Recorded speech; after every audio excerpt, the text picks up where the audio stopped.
Halo semua, saya Iqbal. Ini adalah Honda City Hatchback RS. Nah, di video sebelumnya saya sudah pernah buat video bahas tentang Honda City Hatchback RS. Kalian bisa klik link yang ada di bagian atas untuk lihat videonya terlebih dahulu. Karena di video kali ini saya akan sedikit mengulas kembali bagaimana City Hatchback yang sebenarnya. Oke. Yang pertama saya akan jelaskan ke kalian adalah mobil ini sebagai pengganti Honda Jazz yang generasi paling baru itu nggak masuk di daerah Asia Tenggara. Kebanyakan itu di daerah Asia Tenggara itu nggak masuk yang Honda Jazz yang bentuknya seperti ini, yang model paling baru. Tapi di Singapura itu masuk yang Honda Jazz yang paling baru. Kenapa Jazz yang paling baru itu nggak masuk di negara Asia Tenggara, khususnya Indonesia, terutama yang kita dapat sekarang adalah City Hatchback ya, bukan Jazz yang generasi paling baru. Itu alasannya mungkin banyak juga orang yang mengulas akan hal itu, desainnya kurang cocok untuk kebanyakan mayoritas di Asia Tenggara yang menginginkan sebuah mobil yang cukup sporty yang kita bisa dapatkan di City Hatchback RS yang paling baru ini. Oke, kita ulas dari bagian desain. Suka nggak suka, kalian harus terima Jazz itu discontinue di Indonesia, digantiin oleh mobil ini. Dari bagian depan, kalian akan dapat bahasa solid wing face Honda yang bentuknya seperti ini. Kebanyakan mobil Honda yang desainnya sekarang itu bentuknya seperti ini. Tapi karena ini adalah emblemnya RS, dia dapat color warna hitam gloss. Dan di bagian lampu, dia menggunakan LED. Terus low dan high beam-nya juga menggunakan LED, terdapat DRL, terus sen-nya juga LED, fog lamp juga menggunakan LED. Dan di bagian sini, di bagian bawah, memang kalau dilihat sekilas ya, Jazz yang GK5 itu lebih tampilannya tuh lebih anak muda, lebih sporty, dan ini pun sama, dia juga punya aksen-aksen yang membuatnya itu sporty, tapi kurang sporty dibandingkan Jazz kalau menurut saya pribadi ya. Dan di sini juga kalian akan dapat aksen-aksen karbon di bagian lip spoiler depan, dan di sini memang nggak dilengkapi dengan body kit bagian depan ya, karena walaupun ini menggunakan emblem yang RS. Nah, untuk dari segi dimensi dia cukup melebar atau panjang dan cukup membesar dibandingkan Jazz. Jazz itu panjangnya itu sekitar 4070 mm kalau nggak salah. Dan ini di sekitaran 4300 atau 4200-an. Cukup lumayan beda untuk ukuran dimensinya. Di video sebelumnya saya nggak sempat untuk bahas ulas seperti ini ya, karena memang kondisinya itu di dalam mall dan cukup ramai pameran Honda. Dan kita akan bahas di bagian samping ini. Di bagian samping yang menjadi highlight pertama saya adalah bentuk dari pilar A-nya. Jazz itu punya bentuk pilar yang bisa dibilang pilar A-nya itu panjang sampai ke bonet depannya, jadi membentuk segitiga, dan konsep seperti itu digunakan Jazz untuk memperluas ruang kabin di dalam mobilnya itu sendiri. Dan di sini kalian akan dapat bonet yang cukup panjang ke depan, dan seperti kebanyakan konsep mobil hatchback di kelasnya. Velg dia menggunakan bahasa desain two tone color. Ada ini grey ya, grey gelap, terus dipaduin dengan aksen black gloss di sini.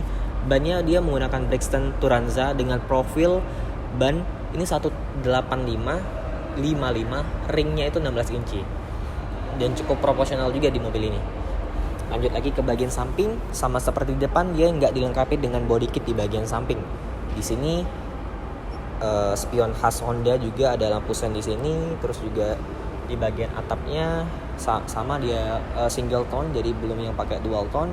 Dan untuk akses keyless markingnya dia modelnya sama seperti Jazz juga, dia modelnya tuh tinggal grab handle di bagian luar, dan ada satu tombol physical di bagian handle sininya. Dan kalau dilihat profil sampingnya bagus, jadi nggak ada poin-poin yang membuat mobil ini kelihatan kurang bagus di bagian samping. Sekarang kita lanjut ke bagian belakang. Nah, di bagian belakang sini desain Honda yang paling baru juga dapat di sini, dan lekuk-lekukannya juga bagus. Tapi ini mengingatkan saya akan Mercedes-Benz A200 hatchback yang bahasa desainnya mirip dengan ini. Dan lampunya sih, ini keren banget sih. Ini mirip kayak BMW seri 3 yang paling baru, menggunakan lekuk-lekukan 3D-nya, dan di sini juga ada LED bar. Lampunya juga keren banget, dibuat smoke lampunya. Dan di bagian sini kalian dapat spoiler. Terus juga antenanya sudah model yang shark fin antena. Ada rear defogger, tapi minusnya di sini sih.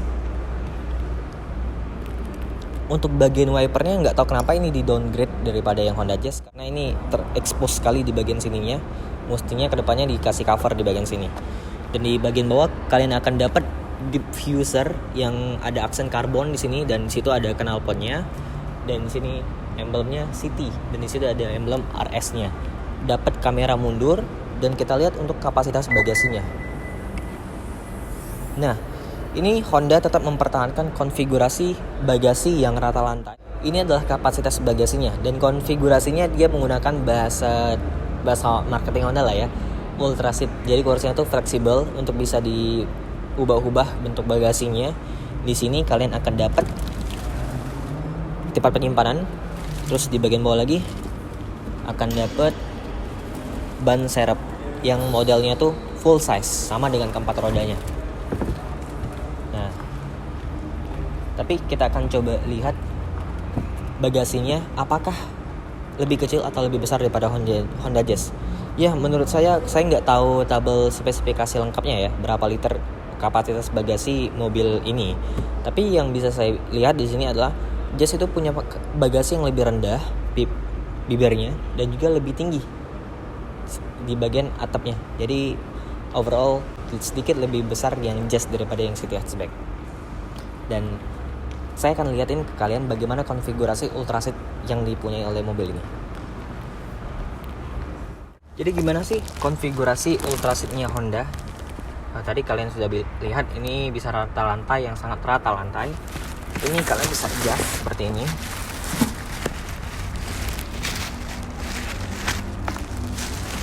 Oke.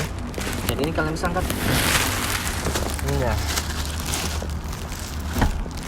Nah, ini bisa kalian jadiin tempat penyimpanan yang bawa barang yang cukup tinggi. Jadi ini mobil praktikal sekali sih untuk dari segi kepraktisan bawa barang. Jadi kalian bisa ubah-ubah sesuka kalian bagaimana konfigurasi jok yang ingin kalian punya di sini. Nah, satu lagi, ini kalian bisa majuin. Jadi kalian seperti ini ya.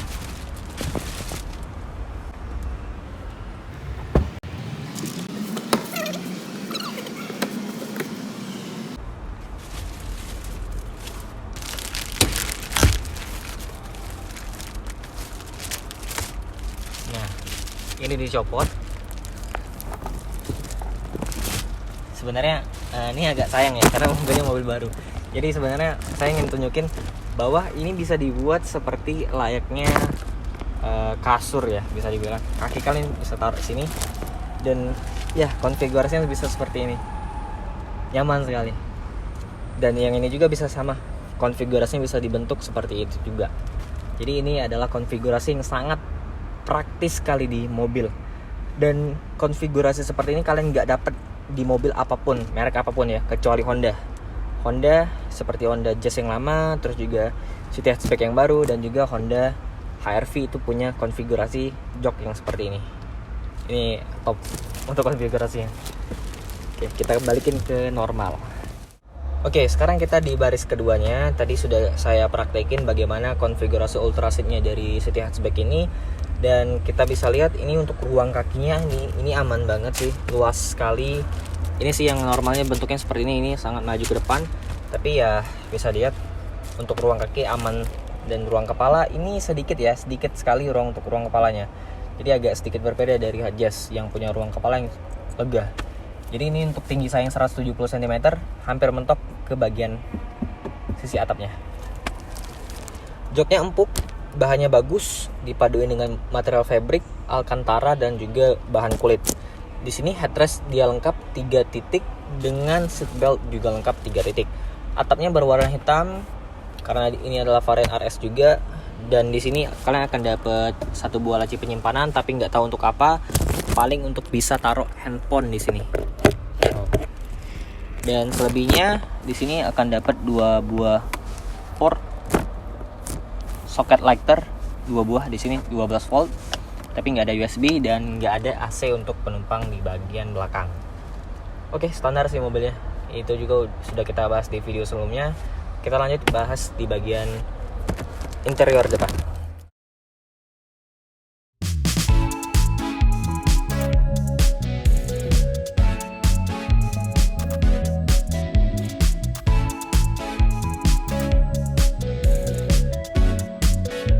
Oke, kita masuk ke bagian interior di posisi driver ya. Ini bahasa desain dashboard Honda tuh berubah total dengan bahasa desain yang paling baru ya. Bentuknya seperti ini. Ini bentuknya bagus, tapi kurang cocok dengan selera saya. Saya lebih suka desain yang Honda Jazz lama. Tapi walaupun begitu, bentuknya lebih tertata dengan rapi. Contoh, head unitnya sekarang lebih bagus, dia lebih terintegrasi. Dia kelihatan lebih terintegrasi dan juga di sini sudah punya konektivitas seperti Apple CarPlay dan juga Android Auto. Ke bagian bawah AC-nya juga rapi, bentukannya seperti ini, nggak touch panel seperti dulu, tapi lebih mudah mengoperasikannya. Ini bentuk AC yang sama dengan Honda Accord yang paling baru. Dia tombolnya kliki di sini lebih kelihatan mahal, feel-nya juga kelihatan mahal. Di sini ada soket 12 volt, terus juga ada 2 buah lubang USB, dan yang di bagian bawah ini ada seperti lambang atau logo HP. Ini untuk colok Apple CarPlay dan juga Android Auto-nya. Ada laci penyimpanan di bagian bawah, cup holder, dan tuas transmisinya sekarang yang model bentuk baru ya, lebih kelihatan mewah dan juga lebih mahal kelihatannya. Ini aksenya black glossy, terus ini transmisinya CVT, dan sayangnya memang rem parkir atau handbrake-nya ini belum menggunakan yang tipe elektrik seperti HR-V. Nah, untuk instrumen cluster ini menurut saya di downgrade ya dibandingkan dengan yang Jazz. Dia bukan full ya, dia menggunakan berwarna, speedometernya ada RPM dan juga tachometer di bagian situ. Coba dilihatin detailnya. Di sini dia ada untuk RPM dan juga untuk indikator kecepatan. Terus di bagian tengah dia ada MID. Tapi MID-nya ini model kalkulator hitam putih sayangnya. Dibandingkan dengan Jazz itu speedometernya lebih kelihatan berwarna dan juga lebih sporty. Oke, di situ ada start stop engine button, dan di setir kalian akan dapat pedal shift yang berwarna hitam. Tuh. Ini ada untuk pengatur audio, terus juga di bagian sisi sebelah kanan dia ada untuk cruise control, tapi memang belum adaptif cruise control.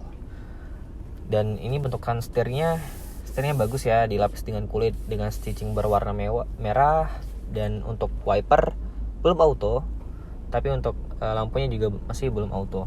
Di sisi sebelah sini kalian akan dapat tombol untuk sensor parkir. Di sini terus ada untuk stability control dan 3 buah tombol dummy. Nggak tahu lagi ya ini body apa, karena ini adalah varian tertinggi yang masuk di Indonesia. Di sisi sebelah kanan di sini dapat tempat untuk power window-nya, ada untuk pengaturannya di sini lengkap standar. Dan di situ nah ini kalian dapat tweeter di sini. Tweeter untuk audionya, ini untuk bentukan AC-nya dia model yang vertikal. Dan ini overall desain dari dashboardnya.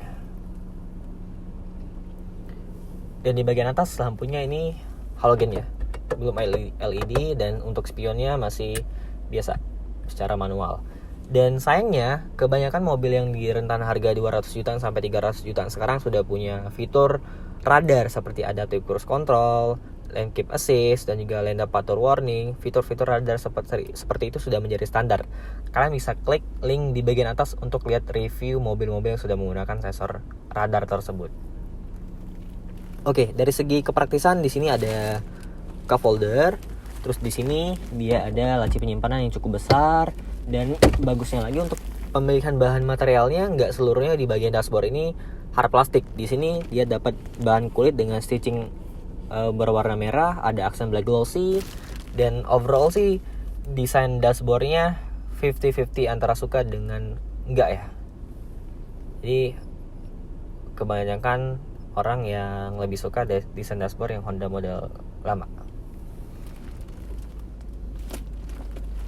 Oke, ini posisi mesin hidup ya. Jadi kita coba gas apakah sama reaksi mesinnya, karena mesinnya ini agak beda dibandingkan dengan Jazz. kita akan bahas di bagian depan nanti.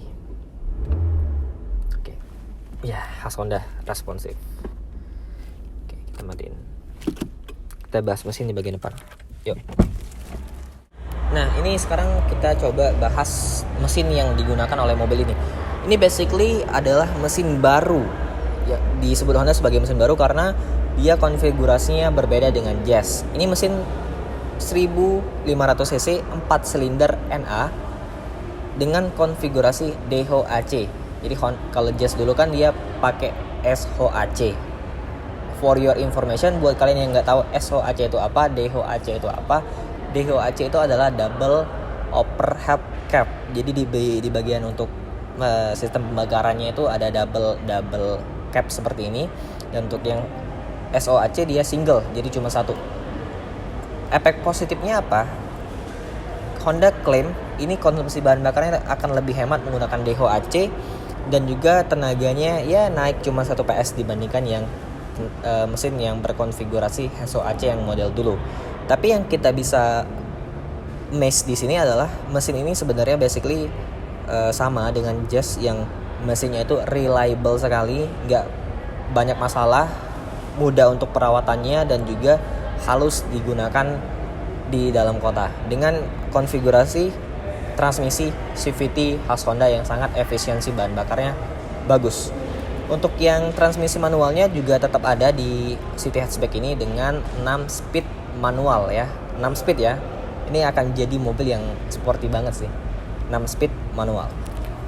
Oke, untuk ukuran mesin standar, tapi memang ini agak sedikit kurang ya. Memang ini mobilnya udah di atas 300 jutaan, belum dicat warna bodi untuk bagian ruang mesinnya.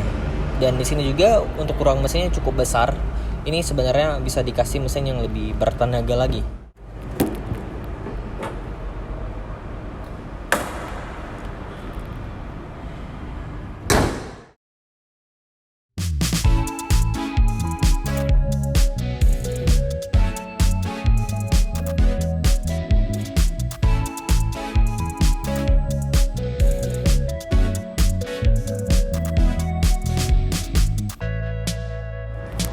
Oke, jadi inilah Honda City Hatchback yang sebenarnya ini adalah video yang melengkapi video sebelumnya. Kalian bisa klik linknya di bagian atas untuk lihat yang video sebelumnya. Dan overall, saya rasa ini akan menjadi pengganti Honda Jazz yang cukup bisa diterima oleh masyarakat Indonesia dengan kelebihan-kelebihannya dibandingkan Honda Jazz. Buat semuanya yang ingin lihat mobil ini atau ingin beli mobil Honda, tanya-tanya tentang produk-produk Honda di daerah Palembang, kalian bisa kunjungin dealer Honda Maju Motor Tanjung Api-Api Palembang. Untuk kontak marketing silakan lihat di deskripsi di bawah. Sampai jumpa di video selanjutnya. Thank you for watching and goodbye.